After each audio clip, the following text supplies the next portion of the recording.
তিনার স্বাধীনতা আছে আমার বিরোধী করার। কেন? আমার দেশে চতুর্থ স্তম্ভ হলো মিডিয়া। এই সাকিন না কোথায় গেল? সে মুর্শিদাবাদে। ও কখনো কখনো দেখেছি আমার বিরুদ্ধেই বক্তব্য দিচ্ছে।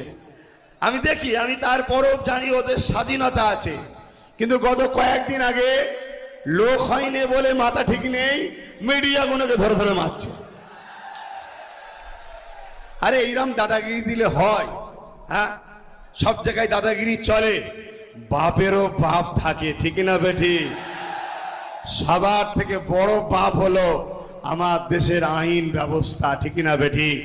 আমার দেশের সংবিধান ডক্টর বাবা সাহেব আম্বেদকর যেটা রচনা করেছে, সেই সংবিধান বলে দিয়েছে, শুনে রেখে দে, দেশের প্রধানমন্ত্রীকেও জেল খাটতে হতে পারে, তার প্রমাণ ভারতবর্ষে আছে।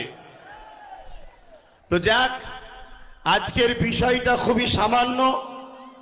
সেই বিষয়টা হলো 2021-এ ক্যানিং পূর্ব একটা সিম্বলে আমরা সুইচ টিপব, যে সিম্বল